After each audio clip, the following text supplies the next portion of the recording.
বিসমিল্লাহির রহমানির রহিম। প্রিয় শিক্ষার্থীবৃন্দ, আজকে আমরা শিখব দ্রবণের আয়ন শনাক্তকরণ। দ্রবণের আয়ন শনাক্তকরণে সর্বপ্রথম আমরা শিখব কিভাবে কপার আয়নকে শনাক্তকরণ করতে চাই। তো কপার লবণ আমাদের কাছে দিয়ে দিয়েছে। তো এরকম একটি টেস্ট টিউবের মধ্যে আমরা কপার লবণকে দিব। কপার লবণকে নেওয়ার পরে সেটার মধ্যে পানি দিয়ে সর্বপ্রথম আমরা সেই কপার লবণটাকে আয়নিত করে দেব। আয়নিত করার পরে আমাদের যে একটা দ্রবণ সৃষ্টি হবে সেটা অবশ্যই আমাদের কি লবণের, আমরা ধরে নিলাম সেই লবণটা আমাদের কাছে কপার সালফেট আছে। তো তোমরা একটু বোর্ডের দিকে লক্ষ্য করতে পারো, সর্বপ্রথম আমরা সেই কপার সালফেটের মধ্যে এই যে বিকারক যুক্ত করব, সেই বিকারকের নাম হলো অ্যামোনিয়াম হাইড্রোক্সাইড।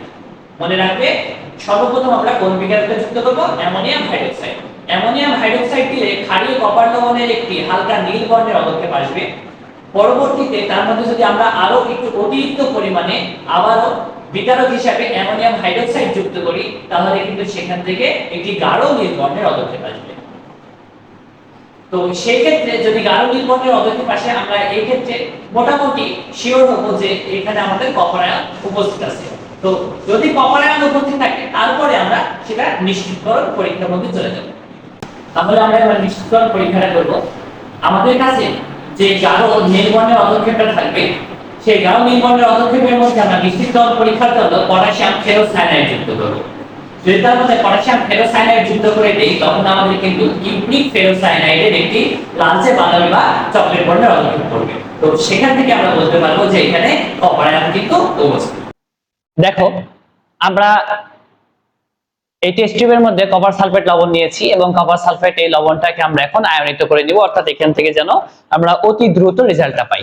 ওকে, আমরা আয়নিত করার জন্য সর্বপ্রথম এর মধ্যে একটু পানি নিয়েছি এবং পানি নিয়ে ঝাঁকানোর পরে ফলে কপার সালফেট ভেঙে যাবে, ভেঙে গিয়ে কপার 2+ এবং সালফেট 2- আয়নে উৎপন্ন হবে।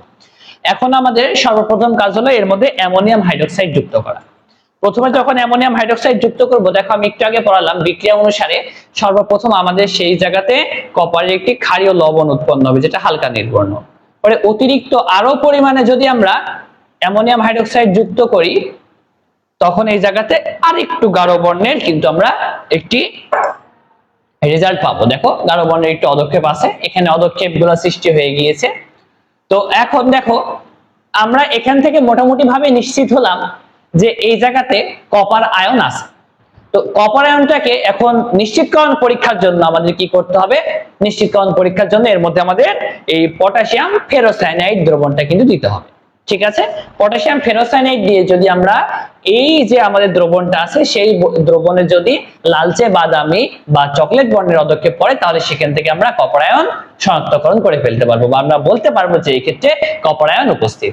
ঠিক আছে, তাহলে চলো সুন্দর করে একটু টেস্ট টিউবের দিকে চোখ দাও তোমরা। দেখো, সুন্দর, ওয়াও, এক্ষেত্রে লালচে বর্ণের কিন্তু সুন্দর পদক্ষেপ পড়ে যাচ্ছে। তো তোমরা কি লক্ষ্য করেছো? লালচে বর্ণের কিন্তু সুন্দর এখানে পদক্ষেপ পড়ে গিয়েছে। ঠিক আছে, তাহলে এর মাধ্যমে আমরা নিশ্চিত হলাম এই দ্রবণে কপার আয়ন উপস্থিত।